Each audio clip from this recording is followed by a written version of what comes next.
Aloha all, this is Samana, and this is my 41st podcast, and I'm calling this Setting Intentions. Today is the new moon in Taurus, which I love.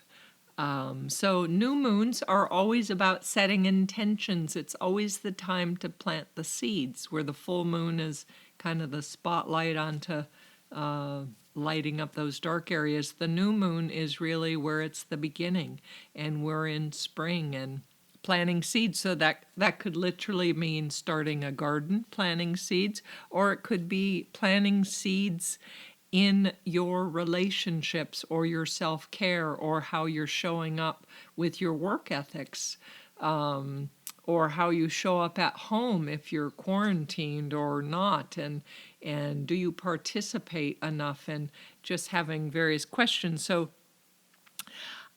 in my counseling through the years, so I've been blessed with insight. So I've always been able to see things that the average bear doesn't see. And that's kind of how I use my counseling, is that I hear differently and I see things on deeper levels. And when I was younger, I actually used to counsel where I would just come right out and say, the insights that I would have to people.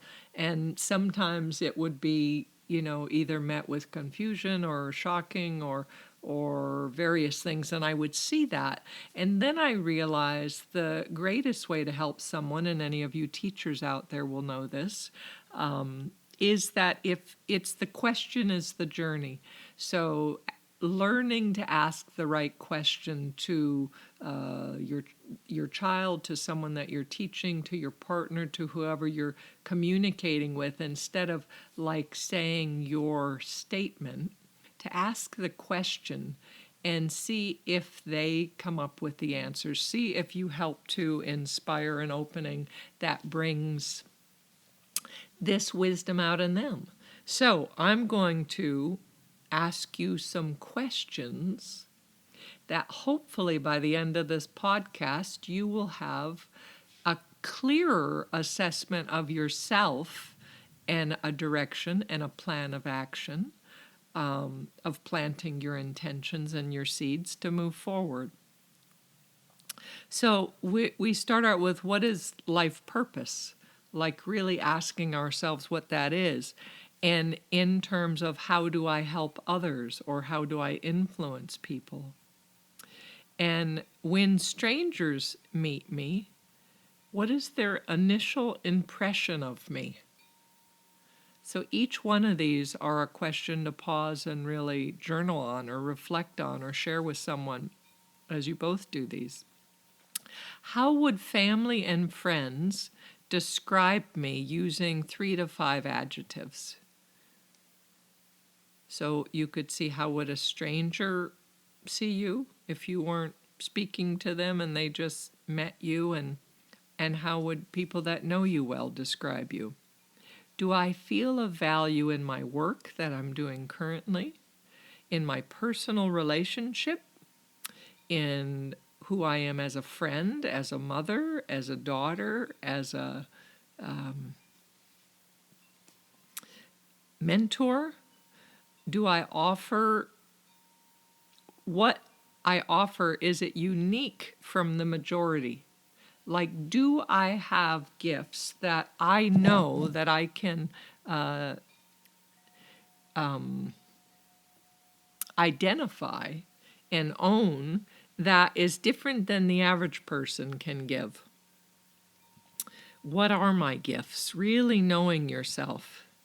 And on communication, when I communicate, am I clear at what I'm saying? Is it a positive thing? When I speak, is it positive? Will those hearing it, will they feel uplifted or stressed? Now, this is a wise rule of thumb, especially in times where everybody's a little overdone right now, to really think. I remember there's a spiritual teacher, Osho, that years and years ago in the 80s, I read a lot of his stuff. And there was a time that I read something that said 99% of all of what we say is of no value. And I remember that I really took that to heart and started looking all week, every time I spoke. Did that really matter? Did I need to say that? And it caused me to distill how I communicate in its essence so that it wasn't too much and people can take it, because it's like you can't force feed, you can't overwhelm someone with things. But also, was it positive or was it necessary? Was it true? Is it going to help them? Is it going to hurt them? Is it going to stress them out more? Am I just spreading more toxicity? How many times do we get with old friends or family members and you fall into this old default mode of squawking and complaining and negativity, or who can out-stress the other person? And do we really want to do that? Like, can we stop these things? Can we repattern ourselves? We can do it when we ask the questions, when we identify what is true, and when we give a conscious effort to begin looking to see when I do that, or when I have the need to do that, and how I rectify that, or how I change it, or how I want to rewrite that tape, that script. So really seeing in our communication, do we speak in a positive way? Do we write in a positive way? So also, am I a good listener? How well do I listen? Can I repeat back what was said to me? Or do I zone out or get distracted or go on my phone for parts of it? When someone's speaking to me, am I looking at them? Or if I'm on the phone, am I 100% focused with them? Or am I doing something else? Am I online at the same time? Am I multitasking? Do I ask for feedback on what I said? How did that land for you? What can you hear in what I said that maybe I could go further in? Maybe I could clarify more. Did you understand what I said? And did it sound kind? Was it easy to assimilate? Things like that. Really be curious. Other questions. Do people come to me when they're feeling stressed or they need advice? And if they do they feel better after? I've met so many people that whatever level they're at in their mindfulness or awareness, they're still the person that people come to for support, for authority.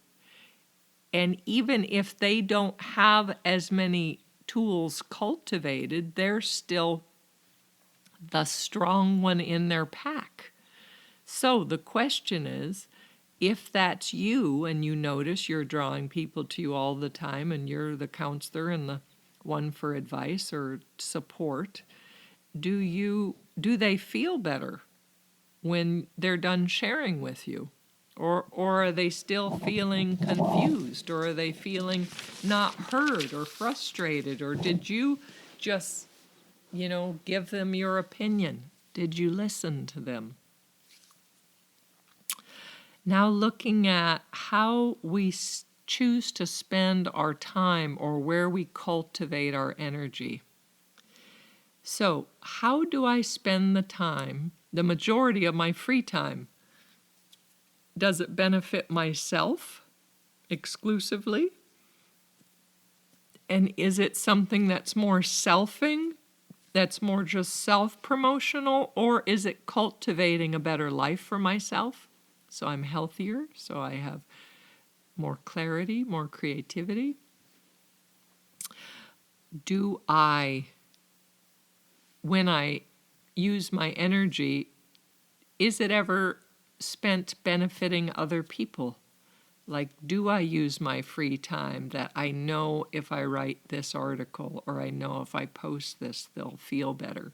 I know if I call a friend right now, they would like me to check in, or call my mother or my parent, my father, and just to check in with them. Do I waste most of my time on TV or online or eating or worrying? Am I stressed all the time? Do I keep spinning my wheels?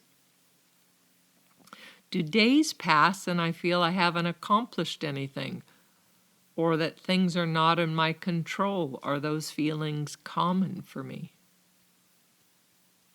What are my greatest fears?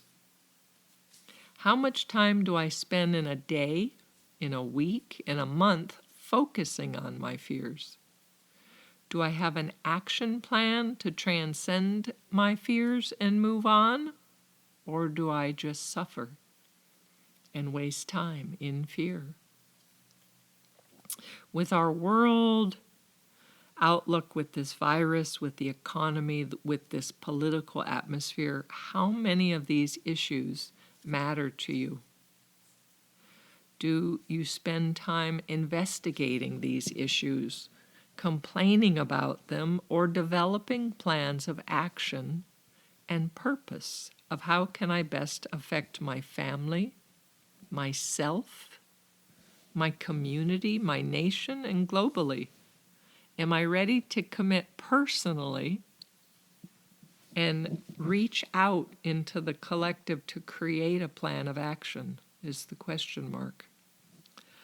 Looking at a small scale of day-to-day commitments of actions, or creating grander long-term schedules of intention, on whatever level we're ready to reflect, discern, then act to change our lives and our world that will benefit future generations.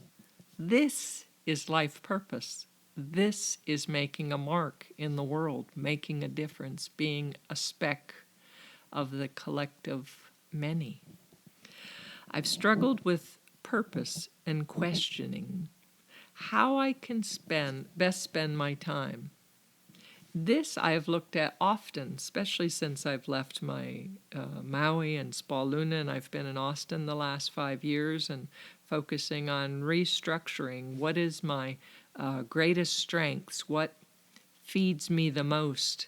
And it is counseling, it is sharing about self-care tools, it is sharing about relationships and communication styles. And helping people with resources instead of depressions and addictions and anxiety and, falling in the same holes. So when I ask, who are the people that need my skills, my insights, and education the most? Then that helps me to see in my plan of how to go forward. So one of my beloved teachers, who I've mentioned many times, is my meditation teacher, where I've done many Vipassanas with him. He's quite brilliant in the world. He's written many books. He's also has been a financial advisor, and he wrote a book called A Golden Civilization, a map of mindfulness, which you can buy on Amazon. And I have it, and I've read it. His website is www.agoldencivilization.com. It has a map that helps you write your visions of the ultimate world you choose to live in.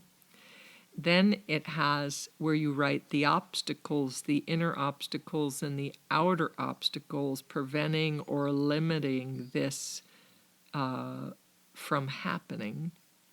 And then the action that you write as an individual, as a group, to implement this change and commitment. I was on a Zoom call last night where we do weekly these meditations, which a lot of my Maui Sangha is on, and others that I've not met, and George and his wife Kathy and Hillary and all of them.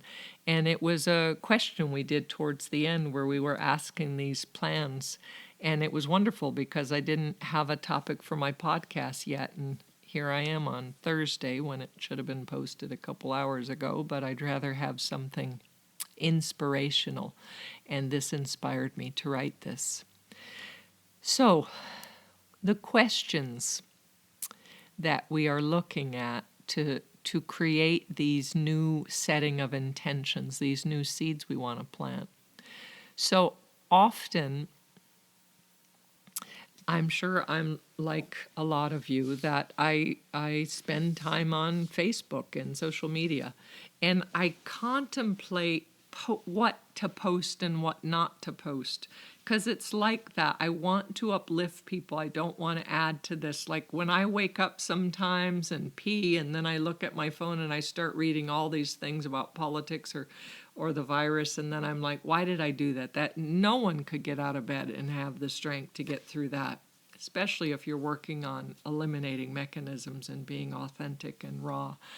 That's a hard way to do it. So then I question, what do I post? And politically, I have some very strong views that it's like an earnestness, like I want people to wake up and become conscious and to start protecting each other and working together and seeing what matters, not what we're told what matters. And so it's challenging for me, because I will occasionally post something that is political with my comments about be wise, wake up, read these things, really, really see how it affects you. And then I will see all of these, some people supporting it, some people against it, and then you see the divide right there.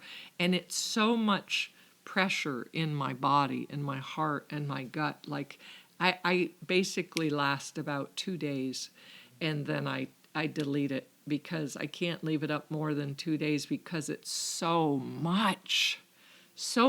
And I'm like, I really want, because I talk to many people that are not researching, that are not investigating what is true, and they are just being told what to do like sheep.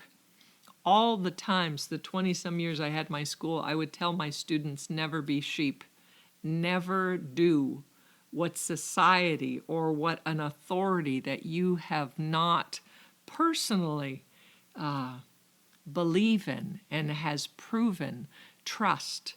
Never believe anyone but yourselves. Like, take in information, research, investigate, and really pull it in and see how it lands in your body, in your heart, in your mind. Does that make sense? Is it manipulative? I want you to question these things. So back to questioning, what am I going to post about? Like, do I want something uplifting? Or do I want to cause distension? It's challenging, because part of it is that part of me that knows there are people not reading and that are believing in false things. And then there are other parts that I'm causing more strife. So I'm looking at that. That is one of my challenges that I am weighing moment to moment. Anyways, I do have a Facebook. You're welcome to friend me on my Facebook. I have a personal one, Samana Benedetti. I have Samana Benedetti Unconventional Insights, which is this podcast. I have Spal Luna, which I've kept because that was my school. It's still my corporation name. And then I have a page with David Garrison and myself, Be a Relationship Architect, which I'd love for you to join that. So now in that, I try to post different articles from many people that are on relating and communication advice. Now from just having this post for a little over a month now, which is wonderful, many people have private messaged me, and we've set up formal counseling sessions. So that's what I do. So I'm giving you free advice and support through my podcasts. And my counseling, my fees are, I charge 2 sessions for $150, so that's a 1-hour session. And if you're doing this in relationship, ideally I like to work with each partner individually, a private session. And then I'll give you some questions and some things, and then we come back together as the 3 of us, and I will help kind of mediate and interpret communications and kind of see styles and give you some tools on how to do those things. So anyone who's interested in that, you could always call or text me, 808-283-7587. I do have a website, spaluna, spaluna.com. And my email is samana, samana, @spaluna.com. So also, any ideas on topics that you'd like to hear on my podcast, or how a subject impacted you, or any feedback at all, I am here for my audience. And I personally am fueled and appreciate when I know I'm making a difference, even in one life. That's all I need. I don't need a lot of praise, because I do it because my heart wants to do it. But I do. It's harder. I'm used to an audience. I'm used to a classroom in front of me, or a person in front of me that I'm counseling, even if it's online, that I can see their response. I see the moment your mind's open and it goes in, and it's just heaven for me. That is enough for me. When I used to teach classes of 25 or even 50, when I had the whole school and I was teaching everyone, I could tell when that enlightened moment where that mind just opens and shifts and expands. And oh my God, you talk about heaven for me. That is a big part of my life purpose, is seeing those moments, helping to cultivate those moments. Okay, so one important factor when we're setting intentions for improvement is to look to see our areas that need strengthening. Basic communication tools seem to be the foundation for a successful life, be it personally or professionally. Simply put, this is how I'd run it down. Knowing your core needs, expressing them, knowing that you express your core needs, not that someone's a mind reader. And then this is a big question, is do you communicate them in a way that can be heard for whomever you're speaking to, who's ever in front of you? Or are you whining? Are you blaming? Are you angry? Are you judging? Are you mumbling? Are you vague? Are you passive-aggressive? Or are you speaking clearly from your heart, and the energy behind it feels like a sharing of truths as opposed to a decree or a demand or it's this way or the highway. It's not. It's just an offering. Do you want to learn more about me? This is the key to learn these skills. These are our next Be a Relationship Architect Zoom meetup. We are going to plan it on a Sunday, so hopefully some of my working Hawaii people can join. I believe we're going to do it around 3 o'clock Central Time.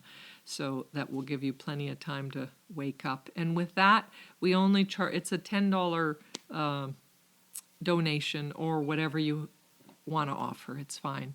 And we're going to do it for about an hour and a half. So I don't have that date yet, but we're about to post that soon.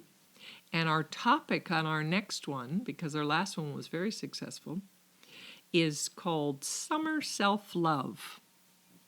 So we are going to have various introspective questions for you to discover more about yourself and how to truly feel at home in your skin. To know thyself, you know the whole world. So this is what we're trying to achieve, and we'll put you in little breakout rooms, so you'll have either 2 or 3 of you asking these questions, and then we'll come back as a group and ask some questions, and it's going to be fun. That's David's the game man. He definitely knows how to structure things. I appreciate that from him, and I help with the wording of things and the questions, because like where we want to go inside the beings, what we want to open up and unleash, and so I like offering those things. Okay, so when I reflect back on our set of intentions, when I reflect on my plan of action to help the one or the many. I do it through these podcasts, through counseling and workshops. As you know, I offer self-care tools, and these are to awaken and heal. Heal our deep wounds so we can progress individually and for all of humanity. Like one person healing affects the whole planet. It's like throwing that pebble in a still pond and seeing the ripples. One person affects the many. So learning mindfulness tools offers a compassionate perspective. It gives us a clarity of vision that is not narrow. It is all-encompassing for us to really check in on our personal accountability to see, do we make decisions that benefit only ourselves? Are they for profit? Are they for selfing purposes? Or do we act with the highest inclusion of all involved in the ones that are too quiet or too suppressed, or that need help, that need strength, that need us to care for them? Like, do we think of who my action, does it benefit the whole? Like when we're speaking about your family, do you just act because you need to act, or do you think, how does it affect your partner? How does it affect your children, everyone involved? And again, when we act, how does this affect my community? How will this action affect globally, nationally, locally, all of those things? These are important to ask. We all want to have a life filled with peace and abundance and creativity and growth and love. The love always begins with self-awareness, self-reflection, asking the right questions. Be curious and ask the questions that I posed throughout this podcast. They will guide you to a plan of intention. The remedy for fear is action, in spite of what appears in front of us.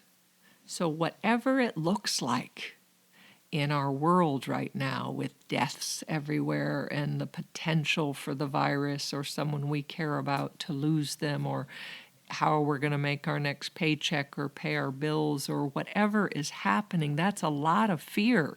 And before this happened, we had fear that we just would kind of move through each day trying to cope with what's next. And now everything is amplified. So the way to combat fear is to have a plan of action, have an intention of what I need to do, what is within my power. Be empowered, be the image of the strong, compassionate, wise being that others come to, that when they're in front of you, on the phone, on Zoom, in your home, that you just ooze out in love. And you begin setting these beams of intent outwards for the people in front of you and for all the planet. May we be nourished and find purpose to multiply our goodness, our hearts, our collective consciousness.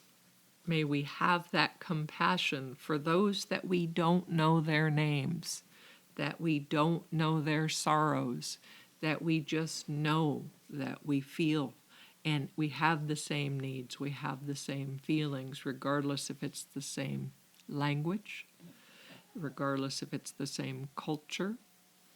Wherever we're living, we all want to have a great life, a beautiful, clear, blue sky day, trees and birds and wind chimes, and our happy pets, our happy children, food in our bellies, a place to live, a way to pay our bills, a way to communicate when I'm sad, please come hold me, or can I just call you and you remind me what you like about me, or what is good about me, or why am I your friend? What makes me different from anyone else? I just need clarity. Sometimes we need to do that. Checking in. They say in these times right now with this being confined they say to check in with at least 3 people a day. 3 people, could be friends, family, but do a check-in. How you doing? And not superficial how you doing. Really leave space. And maybe help them with a plan. Help them create something they could do, some routine they can do daily.